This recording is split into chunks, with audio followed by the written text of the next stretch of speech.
ये उत्तर प्रदेश के क्रीम लोग आज आए हुए थे। इस बात को माननीय अखिलेश यादव जी ने भी महसूस किया। आपके लोग बेरोजगार हो गए, हम उन जो आपके आबाई पेशा थे उनको हम पुनर्जीवित करेंगे। आज 3 साल का वक्त गुजर गया, 2022 से 25 लगा है। देश के प्रधानमंत्री जी पसमानदा के साथ क्या काम किए मैं बताता चलूँ। भारतीय जनता पार्टी केवल पसमानदा मुसलमानों को वोट हथियाने के लिए हमदर्दी छूटी। उनको जब विधायक उनके चुने गए थे तो समाजवादी पार्टी के गठबंधन से चुने गए थे और मुसलमानों ने भरपूर समर्थन दिया था।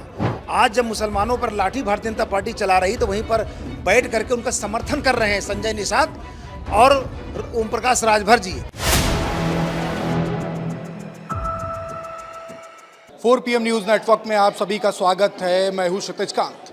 2024 का लोकसभा चुनाव आपने देखा, रिजल्ट के बाद पासमानदा समाज को लेकर के चर्चा होने लगी थी। सिर्फ 1% वोट भारतीय जनता पार्टी को मिला था और 99% वोट इंडिया गठबंधन के पास गया।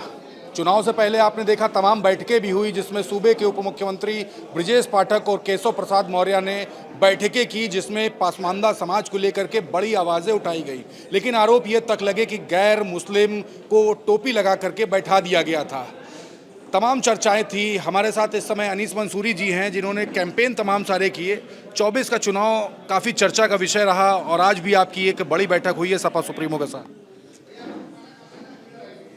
आज पसमानदा मुस्लिम समाज की एक बैठक माननीय अखिलेश यादव जी ने बुलाई थी।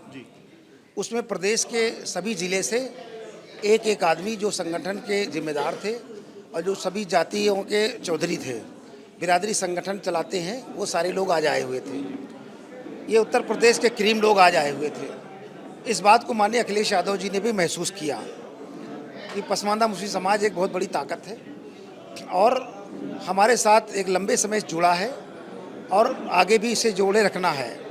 उसके तहत आज उन्होंने दिशा निर्देश दिया कि आपके जो हालात बद से बदतर हैं, आपके कारोबार आपके हाथ से छिन गए, इस आधुनिकीकरण युग में, मशीनीकरण युग में आपके लोग बेरोजगार हो गए। हम उन जो आपके आबाई पेशा थे उनको हम पुनर्जीवित करेंगे और हमारी सरकार में जो पिछड़े तबके के मुसलमान हैं, पसमानदा तबके के मुसलमान हैं, उनके फलाह बहबूदी के लिए कार्य योजना बना करके उनको लाभ पहुंचाने का काम करेंगे। मंच पर बैठे थे, उन्होंने पीडीए में पी का मतलब पासमानदा भी बोला। पीछे मैं देख रहा था सभी तालियां बजा रहे थे, काफ़ी खुश थे उसके। देखिए, उन्होंने जो एक पीडीए बनाया है वो एक इतना ज़बरदस्त भाव था उसमें बनाने में, और पीडीए एक भावनात्मक शब्द है। सारे लोग जो जुड़े हैं वो भावनाओं से जुड़े हैं। आज पी का मतलब उन्होंने बता दिया कि पी का मतलब पसमानदा भी होता है। मुझे बेहद खुशी हुई कि आज इतने लंबे समय के बाद किसी नेता ने पसमानदा मुस्लिम समाज के बारे में इतना खुल करके बात की और हमारे लोग काफ़ी भाव विभोर हो गए। उनकी बातें सुन करके उनके मन के अंदर माननीय अखिलेश यादव जी का चेहरा चलने लगा, दिल में बसा लिया और निश्चित तौर से अखिलेश यादव जी ने आज पसमानदा मुस्लिम समाज के उन पदाधिकारियों को ज़रूरत से ज़्यादा तवज्जो दिया। 2027 में विधानसभा चुनाव है, उससे पहले अभी पंचायती चुनाव होगा, पंचायती राज चुनाव होगा। ये काफ़ी महत्वपूर्ण होगा 2027 के विधानसभा चुनाव के लिए। इसको लेकर कुछ चर्चा हुई क्योंकि पासमानदा समाज की बात तो चाहे भारतीय जनता पार्टी हो कर रही है, चाहे इंडिया गठबंधन हो कर रहा है, लेकिन जो सीटें मिलनी चाहिए कहीं ना कहीं उस मात्रा में मिल नहीं रही जो रिक्वायर है। देखिए, 3 जुलाई 2022 को देश के प्रधानमंत्री नरेंद्र मोदी जी ने पसमानदा मुस्लिम समाज के बारे में एक चिंता जताई थी जी, और उन्होंने बड़े जोश खरोश के साथ में तेलंगाना के अपने राष्ट्रीय कार्यकारिणी की बैठक में सभी पदाधिकारियों की तरफ इशारा करते हुए ये कहा कि देश के अंदर जो पसमानदा मुसलमान है, पिछड़े मुसलमान हैं, उनका नाम भी लिया और कहा कि ये वंचित समाज है, पिछली सरकारों ने इनका शोषण किया है, अब इनको भारतीय जनता पार्टी जोड़ेगी और इनको जो देश की मुख्यधारा से कटे हैं इनको देश की मुख्यधारा से जोड़ने काम करेगी। लेकिन हमने इतना कहने के बाद उनका आभार व्यक्त किया। आज 3 साल का वक्त गुजर गया, 2022 से 25 लगा है। देश के प्रधानमंत्री जी पसमानदा के साथ क्या काम किए मैं बताता चलूँ। अबुल कलाम आज़ाद फाउंडेशन के तहत पसमानदा मुसलमानों को कोचिंग फ्री मिलती थी, उसमें तमाम सुविधाएँ थी, ये बंद कर दिया। उसमें कौन लोग थे, इसका लाभ पसमानदा मुसलमान उठा रहा था। उन्होंने धारा 341 के तहत जो पसमानदा मुसलमानों को रिजर्वेशन पहले मिलता था उसकी लड़ाई सुप्रीम कोर्ट तक थी। उन्होंने सुप्रीम कोर्ट में हमारे विरोध में जवाब भी दाखिल कर दिया और वो भी समझ लीजिए पसमानदा मुसलमानों के खिलाफ गया। इन्होंने CA-NRC में सबसे ज़्यादा हताहत पसमानदा मुसलमान हुआ, मॉब लिंचिंग का सबसे ज़्यादा शिकार पसमानदा मुसलमान हुआ। तो भारतीय जनता पार्टी केवल पसमानदा मुसलमानों को वोट हथियाने के लिए हमदर्दी झूठी कर रही है, और अभी तक उन्होंने प्रधानमंत्री जी 3 साल में कोई एक काम नहीं किया, बल्कि पसमानदा मुस्लिम समाज की जो पिछली सरकारों द्वारा दिए गए सुविधाओं को भी छीन लिया। आपने भाजपा पे तो तमाम आरोप लगा दिए, लेकिन समाजवादी पार्टी से आप लंबे समय से जुड़े हुए हैं।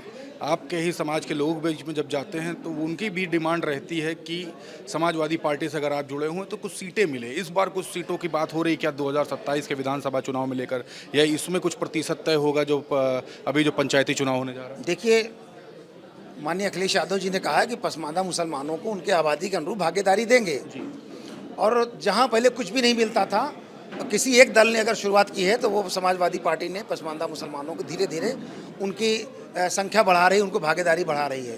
2027 के विधानसभा के चुनाव में मुझे पूरा विश्वास है कि पसमानदा मुसलमानों का ध्यान रखेगी और सरकार बनने के बाद भी उनको सम्मान देने का काम करेगी। एक सवाल और है, ओम प्रकाश राजभर भी लगातार पसमानदा मुस्लिमों के बीच में या मुसलमानों के बीच में सेंध लगाने का काम कर रहे हैं, और कई बड़ी बैठकें भी हुई हैं, कई उथल पुथल भी चली, महेंद्र राजभर की बातें आई, वो बातें अलग है। लेकिन पसमानदा मुस्लिम समाज को लेकर अब भारतीय जनता पार्टी ओम प्रकाश राजभर के थ्रू कहीं ना कहीं वोट गेन करने का प्रयास कर रही है। 2024 का लोकसभा चुनाव तो बहुत अच्छे से निकाल लिया, अच्छे परसेंटेज में वोट भी इंडिया गठबंधन को आपने दिलाए, अब कैसे इसको हैंडल करेंगे? देखिए, ओम प्रकाश राजभर जी का खेल खत्म हुआ, जैसे प्रदेश के अंदर बहन मायावती जी का खेल खत्म हो गया, उसी तरीके से ओम प्रकाश और संजय निषाद जी का भी काम खत्म हो गया। उनको जब विधायक उनके चुने गए थे तो समाजवादी पार्टी के गठबंधन से चुने गए थे, और मुसलमानों ने भरपूर समर्थन दिया था।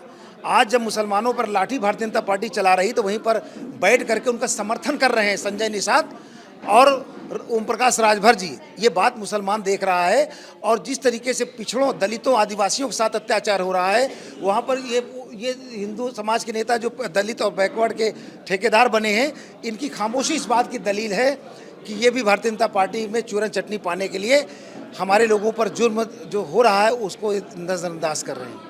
तो क्या भारतीय जनता पार्टी या जो घटक दल हैं वो सेंध मारने में कामयाब नहीं हो पाएंगे, आपका कहना है?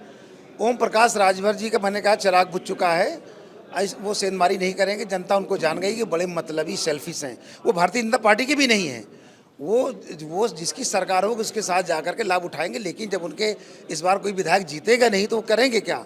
ये समाजवादी पार्टी की देन थी, माननीय अखिलेश यादव जी की देन थी कि उनके इतने विधायक जीत गए, और इस बार तो उनको आंख में सुरमा लगाने के लिए भी नहीं मिलेंगे विधायक। सीधे टारगेट कर रहे हैं?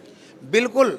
ओम प्रकाश राजभर जी ने जिस तरीके से भारतीय जनता पार्टी की सरकार बैठ करके और मुसलमानों के जो नफरती बातों का समर्थन कर रही है भारतीय जनता पार्टी को, इससे देश का मुसलमान और आदिवासी, पिछड़ा, दलित ये सब देख रहा है कि ये कुर्सी के लिए लालच में ये दलित और पिछड़े मुसलमानों का अपमान सह रहे हैं। बिल्कुल। तो हमारे साथ अनीस मंसूरी जी थे, पसमानदा मुस्लिम समाज के राष्ट्रीय अध्यक्ष। आज एक बड़ी बैठक हुई है सपा सुप्रीमो अखिलेश यादव के साथ में। हमने बात की चुनाव को लेकर के भी, और लगातार जो बैठकें भाजपा के घटक दल सुभाषपा जो लगातार कर रही है, कहीं ना कहीं पसमानदा मुस्लिम समाज को या फिर मुसलमान तबके का जो वोट बैंक है उसको गेन करने की जो बात कर रही थी उसको साफ तरीके से नकार दिया, और कहा है जिस तरीके से मजबूती से 2024 के लोकसभा चुनाव में जो वोट बैंक जो मिला था या फिर जो समर्थन जो पसमानदा समाज ने किया था, वैसा ही चुनाव 2027 का विधानसभा भी होने वाला है। क्या कुछ होने वाला है ये तो भविष्य के गर्क में छिपा है। जुड़े रहिएगा 4PM न्यूज़ नेटवर्क के साथ ग्राउंड रिपोर्ट के लिए, और आपके भी कुछ सवाल हैं तो पूछिए ज़रूर। मैं हूं क्षितिज कांत, कैमरा पर्सन शुभम के साथ। धन्यवाद।